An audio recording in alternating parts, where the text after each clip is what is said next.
আসসালামু আলাইকুম। এটিএন বাংলা সংবাদে সবাইকে স্বাগত জানাচ্ছি তানিয়া ইসলাম রাত্রি। শুরুতেই বিআরবি কেবল সংবাদ শিরোনাম। অধ্যাদেশ আকারে পাশ হলো গণভোট আইন 2025, উপদেষ্টা পরিষদের বিশেষ বৈঠকে অনুমোদন।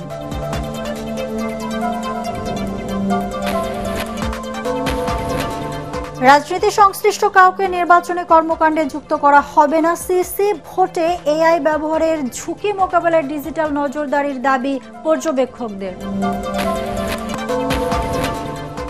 মানবতা বিরোধী অপরাধের মামলায় আওয়ামী নেতা হানিফ সহ 4 জনের বিরুদ্ধে সূচনা বক্তব্য শেষ। 8 ডিসেম্বর শুনানি শুরু।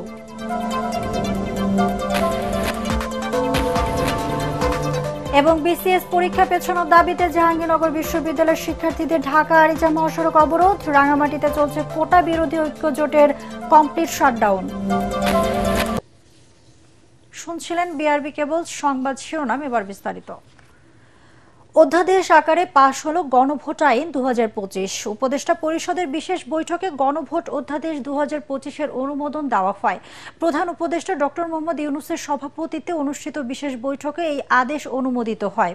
গত 20 নভেম্বর বৈঠকে গণভোট আইনের নীতিগত অনুমোদন দেয় উপদেষ্টা পরিষদ। জাতীয় ঐকমত্য কমিশনের সুপারিশ করা সংস্কার প্রস্তাবগুলোর বিষয়ে জনগণের মতামত নিতে আসন্ন ত্রয়োদশ জাতীয় সংসদ নির্বাচনের দিন গণভোট আয়োজনের সিদ্ধান্ত নেয় সরকার।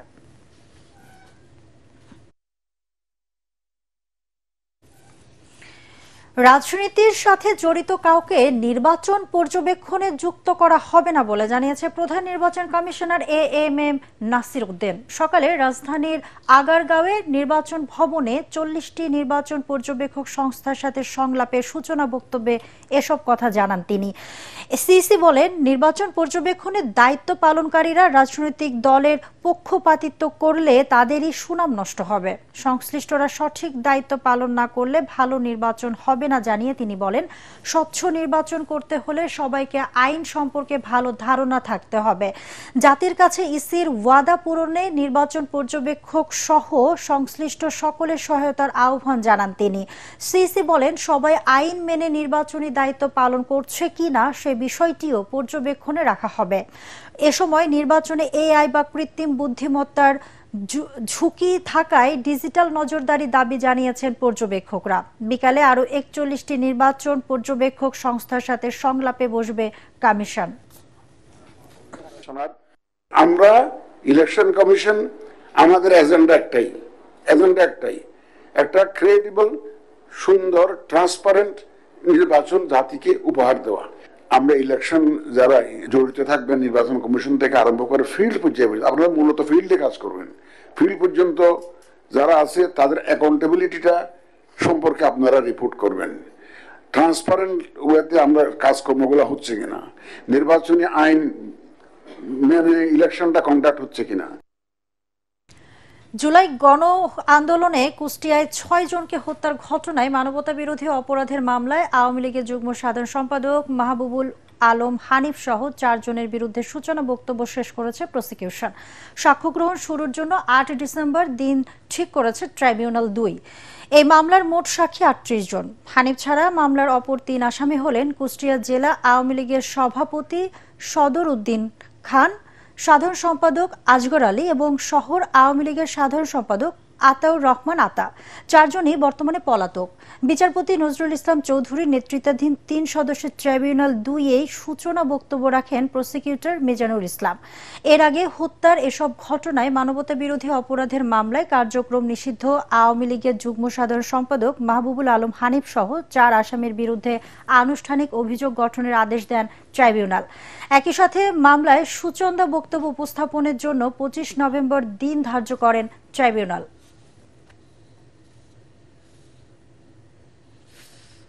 শেখ হাসিনা কোনো আদেশ দেন নাই এবং শেখ হাসিনার আদেশ সংক্রান্ত যে বক্তব্যগুলো দেওয়া হচ্ছে, বাবু সাইদের কিলিং সংক্রান্ত যে বক্তব্য, সেগুলো এআই জেনারেটেড, এটাই ওনাদের মূল বক্তব্য ছিল।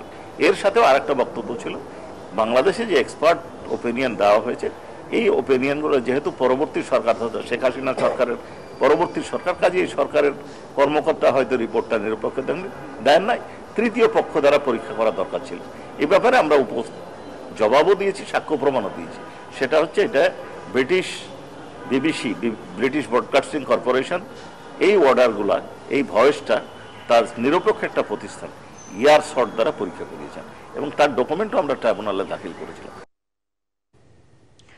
৪৭তম বিসিএসসি লিখিত পরীক্ষার সময়সূচি পেছানোর দাবিতে ঢাকা আরিচা মহাসড়ক অবরোধ করে বিক্ষোভ করছেন চাকরি প্রত্যাশী জাহাঙ্গীরনগর বিশ্ববিদ্যালয়ের শিক্ষার্থীরা।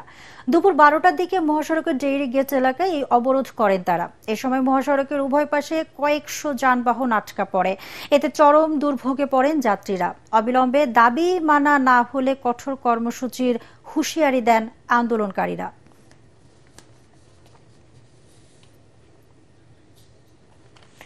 জামালপুরের তারাকান্দিতে অবস্থিত যমুনা সার কারখানায় দীর্ঘ ২২ মাস পর গ্যাসের সংযোগ দিয়েছে Titas gas transmission and distribution company. ২০২৪ সালের ১৫ই জানুয়ারি এই কারখানায় গ্যাসের সংযোগ বিচ্ছিন্ন করে দেওয়ার পর থেকে ইউরিয়া উৎপাদন বন্ধ থাকে। সোমবার রাতে যমুনা সার কারখানার ভারপ্রাপ্ত ব্যবস্থাপক দেলোয়ার হোসেন জানান, Titas gas transmission and distribution company Jamuna সার কারখানায় ২২ মাস পর গ্যাসের সংযোগ দিয়েছে। গ্যাস না থাকায় এতদিন ইউরিয়া সার উৎপাদন পুরোপুরি বন্ধ ছিল। তবে কারখানা সচল করে পুনরায় ইউরিয়া সার উৎপাদনে যেতে আরও অন্তত ২ সপ্তাহ সময় লাগবে। প্রতিদিন ১৭০০ মেট্রিক টন দানাদার ইউরিয়া সার উৎপাদন হয় এই সার কারখানায়।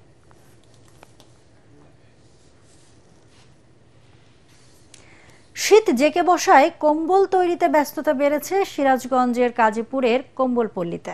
প্রায় ৩ যুগ ধরে গার্মেন্টসের ঝুট কাপড় দিয়ে কম্বল তৈরি করছেন এই অঞ্চলের কারিগররা। দাম কম আর মান ভালো হওয়ায় এই কম্বলের চাহিদা দেশ জুড়ে।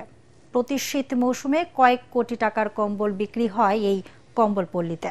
সিরাজগঞ্জ প্রতিনিধি ফেরদৌস হাসানের পাঠানো রিপোর্ট জানাচ্ছেন ফারহিন ইসলাম টুম্পা। নদী ভাঙনে বিপর্যস্ত সিরাজগঞ্জের যমুনা শিকস্তি কাজীপুরের মানুষের কাছে যেন আশার আলো হয়ে দেখা দিয়েছে কম্বল তৈরির পেশা। পোশাক কারখানার বাতিল কাপড়ের টুকরো ও ঝুট দিয়ে উপজেলার শিমুলদাইর, বর্ষিভাঙা, সাতকয়া, শ্যামপুর, ঝালাভরা, কুনকুনিয়া, পাইকরতলি সহ ৩৫টি গ্রামে তৈরি হচ্ছে বাহারি রঙের কম্বল। ৩ যুগ ধরে চলে আসা এই শিল্পকে ঘিরে সৃষ্টি হয়েছে ৫০,০০০ মানুষের কর্মসংস্থান। ৫০০ টাকা এমনি মজুরি পাচ্ছি, আর এমনি ভালো আর চলতেছে। আর শীত আসলে আরো বেশি কাজ হবে। আগে ছিল মূল্য কম, এখন মূল্য বেশি, তার কারণে দেখা যায় যে সচ্ছলভাবে দিনকাল যাচ্ছে। আমি জুট কাপড় সিলাই হলে যেটুক টাকা পাই আমার সংসারে আল্লাহর রহমতে এই দিয়ে অনেক কিছু চলে যায়। ৯০ টাকা থেকে ৬,০০০ টাকা দরের বাংলা, বিশ্বাস ও চায়না সহ প্রায় ১৬০ ধরনের কম্বল তৈরি হচ্ছে এসব গ্রামে। এখানকার মালের চাহিদা বেশি বা ভালো মান ভালো, তার কারণে সবাই নেয় আর কি। এটা যখন আমরা অনলাইনে সংযোজন করলাম তখন এটা সারা বাংলাদেশ বিস্তৃতি লাভ করছে এই কম্বল ব্যবসাটা। তবে ঋণ সুবিধা ও সরকারি পৃষ্ঠপোষকতা পেলে এই শিল্পের ব্যাপক প্রসার ঘটবে বলে দাবি ব্যবসায়ীদের। সরকার যদি আমাদেরকে স্বল্প সুদের ঋণ প্রদান করে তাহলে আমরা ব্যবসা আরো বেশি বড় করতে পারবো, পাশাপাশি আরো বেশি কর্মসংস্থান তৈরি করতে পারবো। রংপুর, দিনাজপুর, পঞ্চগড়, ঠাকুরগাঁও এসব এলাকায় আমরা বিক্রি করি, তাতে আমাদের ভালো হয় এবং এদের গুণগত মানটা অনেক সুন্দর। সহজ শর্তে ঋণ প্রাপ্তিতে সহযোগিতার আশ্বাস Sirajganj chamber of commerce and industry সহ শিল্পোদ্যোক্তাদের। এই শিল্পটা প্রসারিত হোক, Sirajganj chamber of commerce and ইন্ডাস্ট্রির পক্ষ থেকে সকল রকমের সহযোগিতা থাকবে ইনশাল্লাহ। এই শিল্পটাকে একবারে বড় আকারের শিল্প পরিণত করতে যেসব সহযোগিতা দরকার ইনশাল্লাহ বিএনপি সরকার আসলে আমরা সব ধরনের সহযোগিতা করব। সহযোগিতা পেলে গাজীপুরের কম্বল গ্রামীণ অর্থনীতিতে ভূমিকা রাখবে এমনটাই মনে করেন সংশ্লিষ্টরা। Bureau report, ATN Bangla. দেশের পণ্য রপ্তানি সহজ করতে নতুন নীতিমালা ঘোষণা করেছে বাংলাদেশ ব্যাংক। নতুন নিয়ম অনুযায়ী রপ্তানিকারকরা এখন বৈশ্বিক অনলাইন প্ল্যাটফর্মে বা মার্কেট প্লেসের মাধ্যমে বিজনেস টু কনজিউমার কাঠামোয় সরাসরি চূড়ান্ত ক্রেতার কাছে পণ্য বিক্রি করতে পারবেন। কেন্দ্রীয় ব্যাংকের বৈদেশিক মুদ্রা ও নীতি বিভাগ এই আদেশের প্রজ্ঞাপন জারি করে। এতে বলা হয়, রপ্তানিকারককে অবশ্যই অনলাইন প্ল্যাটফর্মে নিবন্ধনের প্রমাণ ব্যাংকে জমা দিতে হবে। রপ্তানি আয় দেশে আনার ক্ষেত্রে প্রচলিত ব্যাংকিং চ্যানেলের ব্যবহার অব্যাহত থাকবে। অনলাইন প্ল্যাটফর্মের মাধ্যমে একাধিক চালানের রপ্তানি আয় আসলে নিষ্পত্তির সময় ফার্স্ট ইন ফার্স্ট আউট নীতি অনুসরণ করতে হবে। যাচাই বাছাই শেষে ঘোষিত মূল্যের চেয়ে বেশি রপ্তানি আয় থাকলেও তা গ্রহণযোগ্য হবে। বাংলাদেশ ব্যাংক জানায়, এর বাইরে অন্যান্য রপ্তানির নির্দেশনা অপরিবর্তিত থাকবে।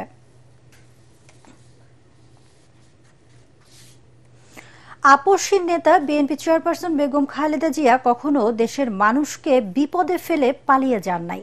যারা মুখে দেশপ্রেম দেখাতো তারাই দেশ ছেড়ে চলে গেছে। দুপুরে রাজধানীর খিলগাঁও মডেল হাই স্কুলের বার্ষিক পুরস্কার বিতরণী অনুষ্ঠানে দেওয়া বক্তব্যে এসব কথা বলেন বাংলাদেশ জাতীয়তাবাদী মহিলা দলের সভাপতি আফরোজা আব্বাস।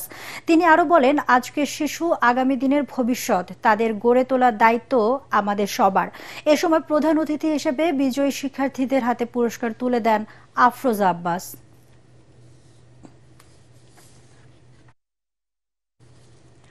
অবসরপ্রাপ্ত সরকারি কর্মকর্তা মাকসুম আহমেদ আনু হৃদরোগে আক্রান্ত হয়ে ইন্তেকাল করেছেন। ইন্না লিল্লাহি ওয়া ইন্না ইলাইহি রাজিউন। সোমবার সন্ধ্যা ৬টায় রাজশাহীতে নিজ বাসভবনে তিনি মৃত্যুবরণ করেন। তার বয়স হয়েছিল ৭২ বছর। মাকসুম আহমেদ রাজশাহীর হরগ্রাম নিবাসী সাবেক জেলা প্রশাসক মরহুম মঞ্জুর আহমেদের জ্যেষ্ঠ পুত্র এবং এটিএন বাংলার অনুষ্ঠান ও সম্প্রচার উপদেষ্টা তাশরিক আহমেদের বড় ভাই। তিনি স্ত্রী ও 2 কন্যা সন্তান রেখে গেছেন। মরহুমের নামাজে জানাজা সকাল 10টায় হরগ্রাম নতুন পাড়া ঈদগাহ মাঠে অনুষ্ঠিত হয়। পরে ঈদগাহ সংলগ্ন কবরস্থানে তাকে দাফন করা হয়।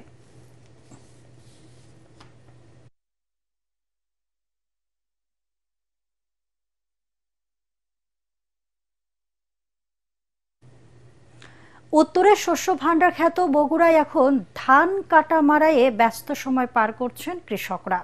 তবে এবছর বৈরী আবহাওয়া সহ পোকার আক্রমণে ধানের ফলন নিয়ে কিছুটা দুশ্চিন্তায় তারা। এর সাথে যোগ হয়েছে সার, কীটনাশক, শ্রমিকের মজুরি ও মারাইয়ের বাড়তি খরচ। ফলে উৎপাদন খরচ তুলে লাভের মুখ দেখতে পারবেন কিনা এ নিয়ে রয়েছে শঙ্কা। বগুড়া থেকে আজিজুল হাকিম রুমনের রিপোর্ট, জানাচ্ছেন ফারহিন ইসলাম টুম্পা। বগুড়া জেলায় এবার আমন ধানের লক্ষ্যমাত্রা ছিল 1,83,500 হেক্টর। এর বিপরীতে উৎপাদন হয়েছে 1,83,495 হেক্টর জমিতে। তবে ফলন আশানুরূপ না হওয়ায় কৃষকদের মাঝে দেখা দিয়েছে হতাশা। তারা বলছেন, প্রতি বিঘা জমিতে ধান উৎপাদনে তাদের খরচ হয়েছে প্রায় 8 থেকে 10,000 টাকা, কিন্তু উৎপাদন হয়েছে 9 থেকে 10 মণ, যা কাঙ্ক্ষিত ফলনের তুলনায় অনেক কম। গত বছর আলু চাষে লোকসানের বোঝা মাথায় নিয়ে এবার ধান চাষেও খরচ তুলতে হিমশিম খেতে হচ্ছে তাদের। আওয়াজ করে পুষে ওঠা যাচ্ছে না, ওই জন্য কামলা পেটের দাম বেশি, আর লস খাওয়া হলো আলু, চরম লস। 500 টাকা বস্তা। 1 বিঘা ধান কাটতে এরা 3,500 টাকা করে দিচ্ছে। তারপর ধান মাড়াই করতে লাগবে আবার আপনি বিঘাকে 700 টাকা। তারপরে খাবার আছে 1100-1200 টাকা মন বেচা হয়। আমাকে অন্তত বিঘাকে 3-4 হাজার টাকা লস থাকে। খাদ্য অধিদপ্তর জানায়, এ অবস্থায় প্রকৃত কৃষকদের কাছ থেকে ধান চাল সংগ্রহ করতে পারলে কিছুটা হলেও ক্ষতি পুষিয়ে নেওয়ার সুযোগ পাবে কৃষক। আমরা আশা করি যে কৃষক ন্যায্য দাম পাইছে। আমন আমরা কিন্তু আমন গতবারের তুলনায় চালের ক্ষেত্রে বেশ কয়েক টাকা বাড়ানো হয়েছে, ধানের ক্ষেত্রেও কিন্তু প্রাইস বাড়ানো হয়েছে। সো আশা করি যে কৃষকরা ন্যায্য মূল্য পাবে। বৈরী আবহাওয়ার মধ্যেও কৃষকদের নিয়মিত পরামর্শ ও প্রযুক্তি সহায়তা দেওয়া হয়েছে বলে দাবি কৃষি বিভাগের। এই দাম যেটা আছে এটা যদি থাকে অবশ্যই কৃষক লাভবান হবে আশা করছি আর কি। তবে যেটা বললেন শ্রমিক, এটা কিন্তু একটা সামনে বড় ইস্যু, এখনো ইস্যু যেটা বলছি আমরা, যখন কৃষক ধান কাটে এ সময় শ্রমিক পাওয়াটা যায় না এবং দাম অনেক বেশি হয়ে যাচ্ছে। আমরা কৃষকদেরকে যন্ত্রের মাধ্যমে ধান কাটাতে উৎসাহ করছি এবং আমাদের ভর্তুকির আওতায় কিন্তু যন্ত্র দেওয়া হয়েছে। এগুলোকে আমরা চেষ্টা করছি কৃষকের দোরগোড়ায় যত দেওয়া যাবে কৃষক তত এখান থেকে বেঁচে থাকবে এবং তার লাভ হবে। সরকারি ধান চাল সংগ্রহ কার্যক্রম ও সঠিক বাজার ব্যবস্থাপনা নিশ্চিত হলে বাঁচবে কৃষক, এমনটাই প্রত্যাশা সংশ্লিষ্টদের।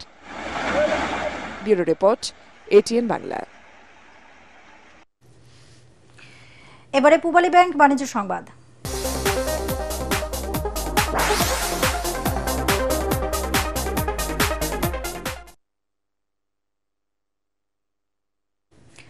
দেশের শীর্ষস্থানীয় ব্র্যান্ডগুলোকে সঙ্গে নিয়ে রবি আজিয়াটা আয়োজন করেছে রবি এলিট সুপার ফেস্ট 2025। এই বছরের সুপারফেস্টে lifestyle, hospitality, health care, automotive ও ফ্যাশন ক্যাটাগরিতে সর্বোচ্চ 50% পর্যন্ত ছাড়ের পাশাপাশি থাকছে নানা বিশেষ অফার। আগামী 2 সপ্তাহ রবির ডিজিটাল প্ল্যাটফর্মগুলোতে পাওয়া যাবে এসব সুবিধা। অনুষ্ঠানে রবি আজিয়াটা পিএলসির chief commercial officer Shihab Ahmed বলেন, রবির এলিট গ্রাহকদের অভিজ্ঞতা সমৃদ্ধ করতে এই আয়োজন, যেখানে সুনিশ্চিত পার্টনারশিপ, বিশেষ অফার এবং উন্নত ডিজিটাল অভিজ্ঞতার সমন্বয়ের মাধ্যমে গ্রাহকদের জন্য সেবা নিশ্চিত করা হবে।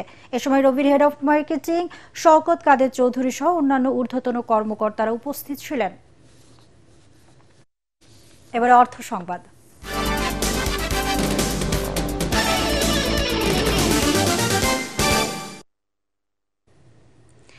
স্কয়ার ক্যান্সার সেন্টারের উদ্যোগে রাজধানীর স্কয়ার হসপিটালে অনুষ্ঠিত হলো ব্রেস্ট ক্যান্সার সার্ভাইভার্স প্রোগ্রাম। দেশের বিভিন্ন অঞ্চল থেকে 100-র বেশি ব্রেস্ট ক্যান্সার সার্ভাইভার ও তাদের কেয়ার গিভাররা এই আয়োজনে অংশ নেন। অনুষ্ঠানের উদ্বোধন করেন স্কয়ার হাসপাতালের চিফ অপারেটিং অফিসার এসাম ইবনে ইউসুফ সিদ্দিক। প্যানেল ডিসকাশনে অংশ নেন স্কয়ার ক্যান্সার সেন্টারের খ্যাতনামা অনকোলজিস্ট এবং সার্জারি বিভাগের চিকিৎসকগণ। এ সময় বক্তব্য রাখেন প্রফেসর ডাক্তার সানোয়ার হোসেন এবং স্কয়ার হাসপাতালের পরিচালক প্রফেসর ওয়াহিদ উদ্দিন মাহমুদ। আয়োজকরা জানান, নারী স্বাস্থ্য, ক্যান্সার সচেতনতা, মানসিক শক্তি বৃদ্ধি এবং সার্ভাইভারদের স্বাভাবিক জীবনে ফিরে যেতে সহায়তা করাই এই আয়োজনের লক্ষ্য। ইউনিলিভার বাংলাদেশ লিমিটেড, ইস্পা এবং চট্টগ্রাম সিটি কর্পোরেশনের সহযোগিতায় চট্টগ্রামে অনুষ্ঠিত হল youth champion of the environment 2025। দায়িত্বশীল বর্জ্য ব্যবস্থাপনা এবং নগরের পরিবেশ রক্ষায় সচেতনতা ছড়িয়ে দিতে এতে অংশ নেন 200 তরুণ। অনুষ্ঠানে প্রধান অতিথি ছিলেন চট্টগ্রাম সিটি কর্পোরেশনের প্রধান নির্বাহী কর্মকর্তা আশরাফুল আমিন। বিশেষ অতিথি ছিলেন সিটি কর্পোরেশনের প্রধান পরিচ্ছন্ন কর্মকর্তা কমান্ডার লতিফুল হক কাজেমি, ইউনিলিভার বাংলাদেশ লিমিটেডের পরিচালক corporate affairs, partnerships and communications Shamima Akter এবং ইস্পার প্রধান নির্বাহী আরিফুর রহমান। অনুষ্ঠানে বক্তারা বলেন, একটি পরিচ্ছন্ন, স্থিতিশীল ও সহনশীল চট্টগ্রাম গড়ে তোলাই এই উদ্যোগের লক্ষ্য। এবারে সন্ধানে লাইফ ইন্স্যুরেন্স আন্তর্জাতিক সংবাদ।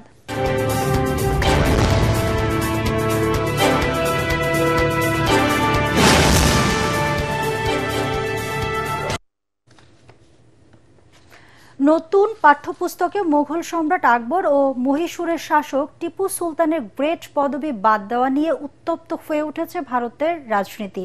এই নিয়ে বিরোধে জড়িয়েছে ক্ষমতাসীন দল বিজেপি এবং প্রধান বিরোধী দল কংগ্রেস। গণমাধ্যমের খবরে বলা হয়, এই বছর ভারতের জাতীয় শিক্ষা বিষয়ক গবেষণা ও প্রশিক্ষণ কাউন্সিলে ছাপানো নতুন পাঠ্যপুস্তক থেকে সম্রাট আকবর ও টিপু সুলতানের নামের আগে থেকে গ্রেট শব্দটি বাদ দেওয়া হয়েছে।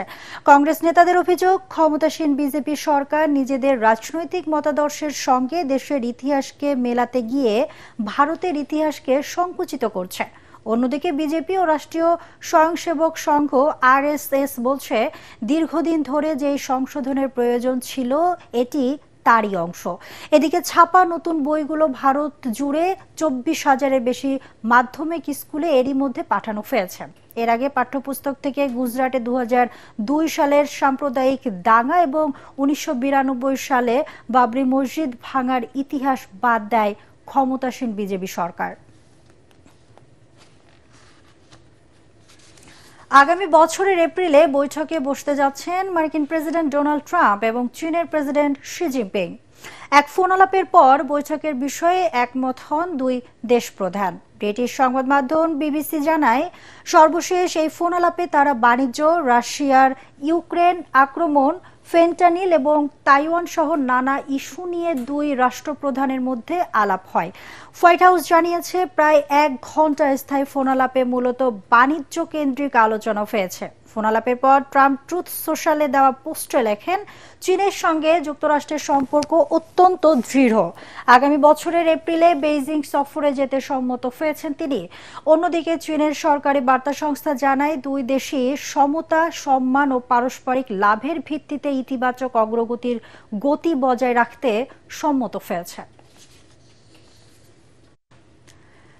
পরিবেশ দূষণ, ধূমপান আর রান্নাঘরে ধোঁয়ার কারণে ফুসফুসজনিত রোগ বাড়ছে। শিশুরাও আক্রান্ত হচ্ছে। এর থেকে বাঁচতে সচেতনতা ও নিয়মিত চিকিৎসা নেওয়ার পরামর্শ দিয়েছেন চিকিৎসকরা।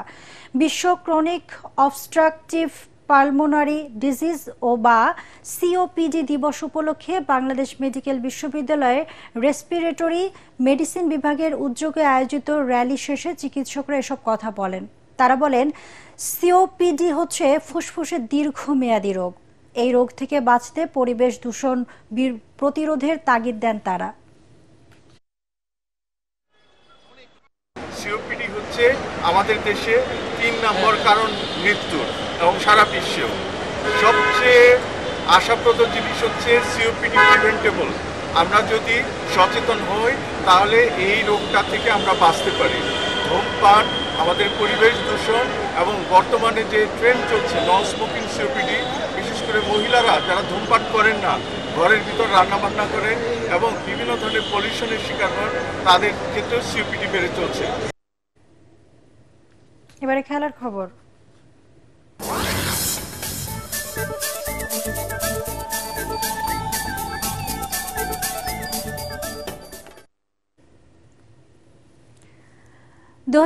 সালে টি-20 বিশ্বকাপে একই গ্রুপে পড়েছে চিরপ্রতিদ্বন্দ্বী ভারত ও পাকিস্তান। চূড়ান্ত সূচি ঘোষণার আগেই ESPN কুইক ইনফো জানিয়েছে 15 ফেব্রুয়ারি অনুষ্ঠিত হবে এই হাই ভোল্টেজ ম্যাচটি। গত এশিয়া কাপে খেলোয়াড়দের হাত না মেলানো এবং ট্রফি বিতরণ নিয়ে বেশ বিতর্কের সৃষ্টি হয়েছিল ভারত পাকিস্তান ম্যাচে। এরপর আবারও দুই দল মুখোমুখি হবে টি-20 বিশ্বকাপে। ম্যাচটি হবে কলম্বোয়। ESPN কুইক ইনফো জানায় 7 ফেব্রুয়ারি বিশ্বকাপের উদ্বোধনী ম্যাচে মুম্বাইয়ে যুক্তরাষ্ট্রের মুখোমুখি হবে ভারত। আগামী 7 ফেব্রুয়ারি থেকে 8 মার্চ পর্যন্ত ভারত ও শ্রীলঙ্কায় হবে এই টুর্নামেন্ট। ব্রাজিলকে টাইব্রেকারে পরাজিত করে ফিফা অনূর্ধ্ব 17 বিশ্বকাপ ফুটবলের ফাইনালে উঠেছে পর্তুগাল। কাতারের দোহায় আক্রমণ আর প্রতি আক্রমণের এই ম্যাচে দুদলই গোলের সুযোগ তৈরি করেছিল, কিন্তু কেউ সফল হয়নি। তাতে করে খেলার ফলাফল নির্ধারণে টাইব্রেকারের প্রয়োজন হয়। দুদলই প্রথম 4টি স্পট কিকে গোল করেন। পঞ্চম হাইয়ে গোল করতে ব্যর্থ হন পর্তুগালের গোলকিপার। পরের স্পট কিকে গোল করতে পারলেই ফাইনালে পৌঁছে যাবে ব্রাজিল, কিন্তু ব্রাজিলের রুয়ান পাবলো পোস্টে লাগিয়ে সেই সুযোগ মিস করেন। সপ্তম চাইয়ে ব্রাজিলের খেলোয়াড় ক্রসবারের উপর দিয়ে বাইরে পাঠালে প্রথমবারের মতো অনূর্ধ্ব 17 বিশ্বকাপের ফাইনালে পৌঁছে যায় পর্তুগাল। অন্য ম্যাচে স্পেনকে 2-0 গোলে হারিয়ে ফাইনালে উঠেছে অস্ট্রিয়া। এই জয়ে বৃহস্পতিবার শিরোপা লড়াইয়ে ইউরোপিয়ান চ্যাম্পিয়ন পর্তুগাল মুখোমুখি হবে অস্ট্রিয়ার। তার আগে তৃতীয় স্থান নির্ধারণী ম্যাচে ব্রাজিল লড়বে স্পেনের সাথে। ইংলিশ প্রিমিয়ার লিগের ম্যাচে 10 জনের দলে পরিণত হওয়া এভারটনের কাছেও হেরে গেল ম্যানচেস্টার ইউনাইটেড। রেড ডেভিলদের মাঠ ওল্ড ট্রাফোর্ডে নিজেদের খেলোয়াড়ের সাথে বিবাদে জড়িয়ে 13 মিনিটে লাল কার্ড পেয়ে মাঠ ছাড়েন এভারটনের ইদ্রিসা গুইয়া। তাতেও ধার কমেনি অতিথি দলের খেলায়। 29 মিনিটে কিয়ারনান দারুণ এক গোলে এভারটনকে লিড এনে দেন। এরপর গোল শোধের চেষ্টা করেই ইংলিশ গোলকিপার জর্ডান পিকফোর্ডের দৃঢ়তায় ব্যর্থ হয় ম্যানচেস্টার ইউনাইটেড। এতে 1992 সালের আগস্ট মাসের পর আবারও ওল্ড ট্রাফোর্ডে জয় পেল এভারটন। শেষ করার আগে বিআরবি কেবল সংবাদ শিরোনাম আরেকবার। অধ্যাদেশ আকারে পাশ হলো গণভোট আইন 2025, উপদেষ্টা পরিষদের বিশেষ বৈঠকে অনুমোদন।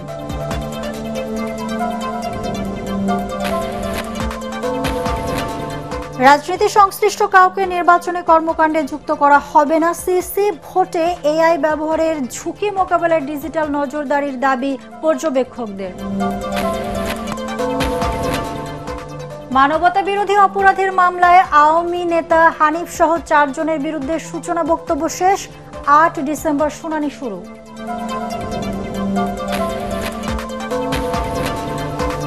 এবং বিসিএস পরীক্ষা পেছানোর দাবিতে জাহাঙ্গীরনগর বিশ্ববিদ্যালয়ের শিক্ষার্থীদের ঢাকা আরিচা মহাসড়ক অবরোধ। রাঙামাটিতে চলছে কোটা বিরোধী ঐক্য জোটের কমপ্লিট শাটডাউন। দর্শক, পরবর্তী সংবাদ দেখার আমন্ত্রণ জানিয়ে এখনকার মতো শেষ করছি। এটিএন বাংলা সংবাদ ইউটিউবে দেখতে ব্রাউজ করুন youtube/ATN বাংলা নিউজ। ধন্যবাদ সবাইকে।